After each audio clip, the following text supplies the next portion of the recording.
Hello everyone, this is Sudesh Mishra और आप देख रहे हैं हमारा चैनल वीट्यूब लर्नर।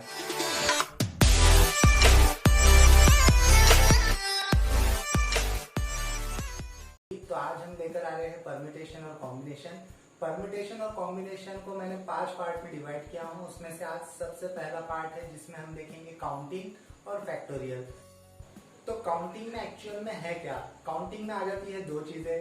काउंटिंग में दो चीजें कौन सी आ जाएंगी? एक आ जाएगा एडिशन और एक आ जाएगा मल्टीप्लिकेशन रूल।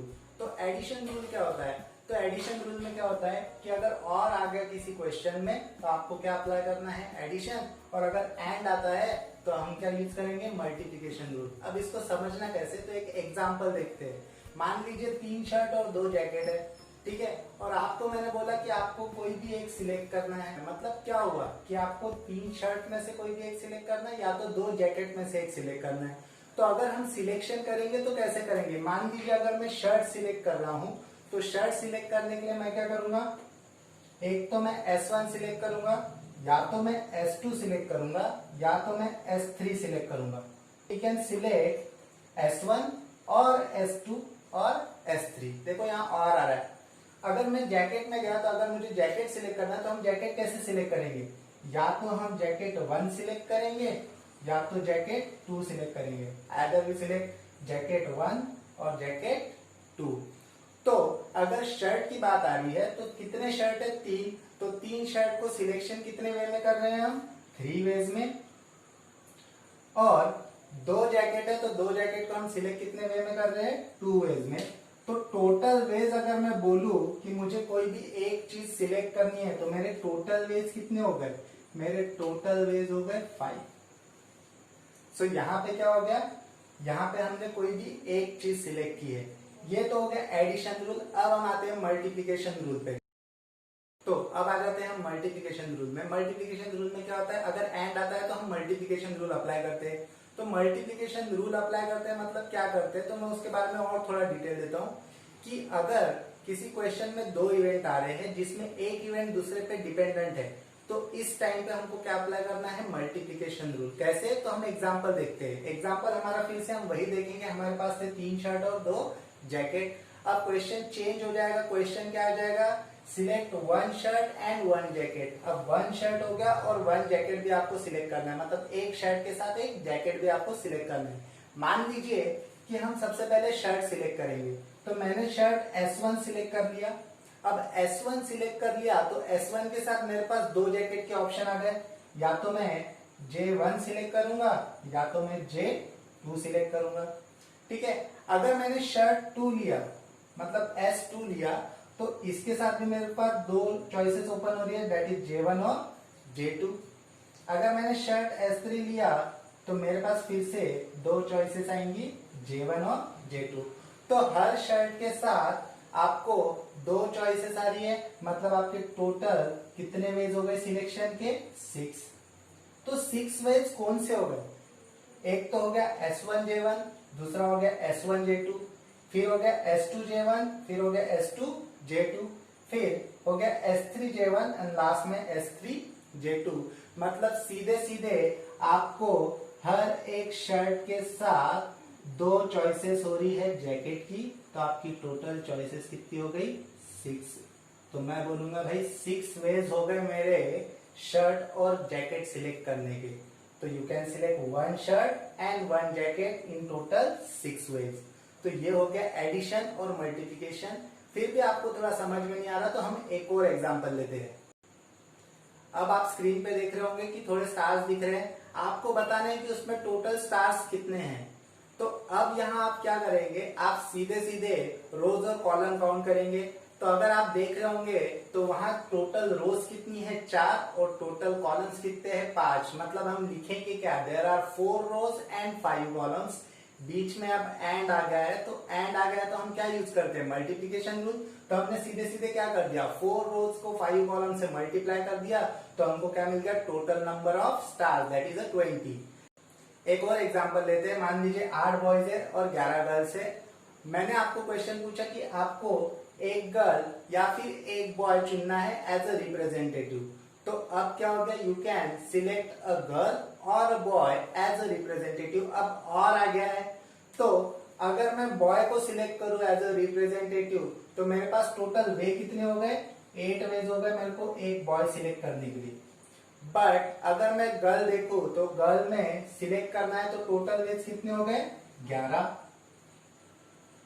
तो अगर मैं इन दोनों को ऐड करूं तो मेरे पास टोटल 19 वेज हो गए एक गर्ल या फिर एक बॉय को एज अ रिप्रेजेंटेटिव सिलेक्ट करने के लिए। तो अब इसमें मल्टीप्लिकेशन में क्या होगा, मल्टीप्लिकेशन में क्वेश्चन चेंज हो जाएगा। मल्टीप्लिकेशन में क्या आ जाएगा, मल्टीप्लिकेशन में बोलेंगे select one boy and one girl as a representative. अब आप एक बॉय के साथ एक गर्ल को सिलेक्ट करना है एज अ रिप्रेजेंटेटिव।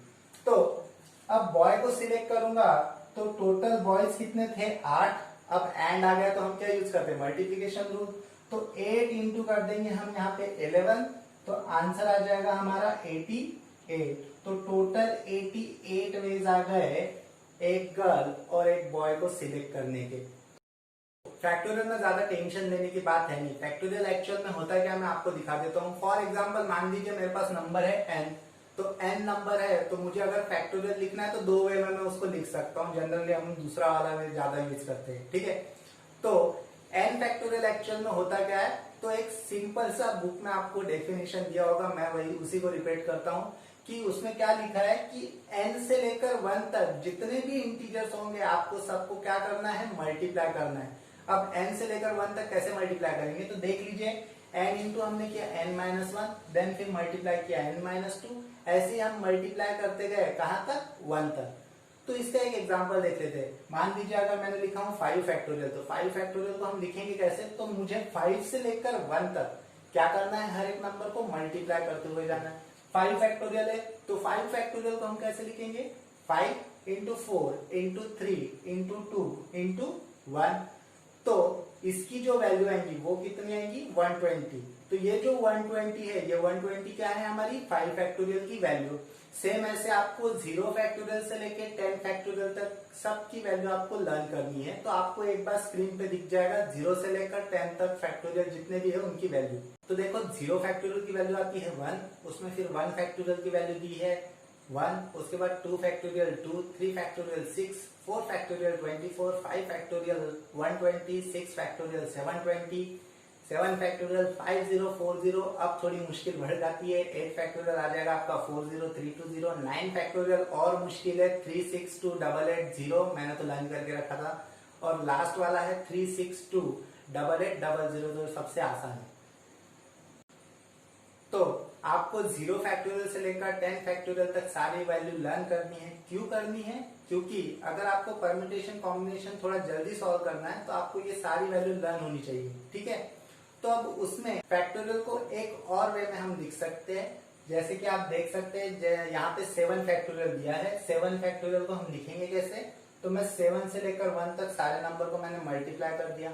अब अगर आप गौर से देखेंगे तो 6 के बाद वाले जितने भी नंबर है उसको मैं 6 फैक्टोरियल लिख सकता हूँ। तो 7 फैक्टोरियल को लिखने का एक और तरीका है, दैट इज 7 इंटू 6 फैक्टोरियल। अब आप में से कुछ लोग सोच रहे होंगे सर 0 फैक्टोरियल की वैल्यू 1 कैसे आती है, तो मैं उसका भी आपको एक सोल्यूशन बता देता हूँ। सेम जो अभी हमने देखा इसी वे में हम n फैक्टोरियल को लिखेंगे। तो हम क्या लिखेंगे, n factorial equals to n into n-1 factorial. अब आपको क्या करना है, n की वैल्यू पुट करनी है यहाँ पे 1, n की वैल्यू 1 पुट करने के बाद लेफ्ट हैंड साइड हो जाएगी आपकी 1 factorial equals to 1 into 1-1 factorial. तो 1 फैक्टोरियल की वैल्यू हमको पता है कि क्या होती है 1, और राइट हैंड साइड में आपका आ जाएगा 0 फैक्टोरियल। तो इसी से हमारा आंसर आ जाता है 0 फैक्टोरियल इक्वल्स टू 1। ऐसे कुछ एग्जाम्पल आपको और आएंगे सॉल्व करने के लिए फैक्टोरियल में, जैसे कि हम एक देखेंगे 7 फैक्टोरियल डिवाइडेड बाय 4 फैक्टोरियल। अब आपको यहाँ उनकी वैल्यू नहीं लिखनी है, आपको सिर्फ क्या करना है, 7 को 4 फैक्टोरियल तक लिखते हुए जाना है। जैसे हमने देखा क्या लिखा है, 7 इंटू 6 इंटू 5 इंटू 4 फैक्टोरियल, और डिवाइड कर देना है 4 फैक्टोरियल से। यहाँ पे आपका 4 फैक्टोरियल हो जाएगा कैंसिल, तो आपका आंसर क्या आ जाएगा 210। तो ये हो गया फैक्टोरियल। मैंने आपके लिए कुछ एग्जाम्पल दिए, आप वो एग्जाम्पल को घर पे भी करके दे सकते हैं, और उसके आंसर आप चाहे तो हमको कमेंट थ्रू भी बता सकते हैं। सो गाइस आज के लिए बस इतना ही। नेक्स्ट इसमें हम देखेंगे कि परम्यूटेशन कॉम्बिनेशन का डिफरेंस क्या है। तब तक के लिए वीडियो को लाइक कीजिए और चैनल को सब्सक्राइब कीजिए और कमेंट करके बताइए कि आपको ये वीडियो कैसा लगा।